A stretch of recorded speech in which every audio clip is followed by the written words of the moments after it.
that the challenge is to keep at it. There is never any room for complacency. Let me now quickly turn to the story of our group's transformation, how a very traditional organization became a contemporary, globe-girdling MNC. Our transformational voyage has been exciting and fascinating, but with its intermittent points of pain. We carry forward an outstanding legacy bequeathed by my father, the late Aditya Vikram Birla.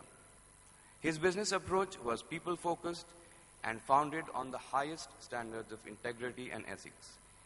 Even as we have retained this business ethos, we have transformed. And let me talk you through our narrative. So let's flash back to the 1990s. At the time that I came into this role,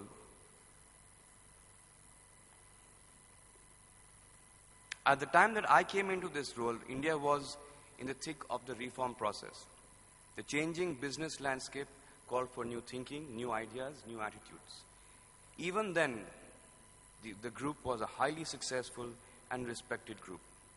However, the environment around was transforming at a lightning speed. Tariffs had come down, India was getting integrated with the rest of the world economy, the FIIs were a far more demanding investor group, foreign competition was at our doorsteps.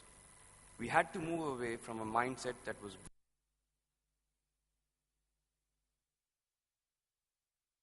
in which competitive pressures would be far, far more intense across industries. This would call for large-scale upgradation of people's skills as well as induction from talent outside the organization. In our case, was not a journey from failure to success. We had to transform ourselves in order to remain successful in the new world order. We needed to transform, not a cosmetic transformation, but a fundamental change in the way that we operated. Today, when we look back at the group's transformational journey over the last 14 years, some facts stand out which I would like to share with you. From a $2 billion turnover then, we have grown to $40 billion this year. About 53% of our revenues now come from our overseas operations. The stretch of our overseas operations has expanded from 8 countries to 36 countries.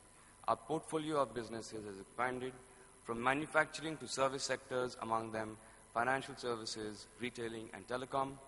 The percentage of women in the executive cadre has risen from 1% to 20% and continues to be on the rise.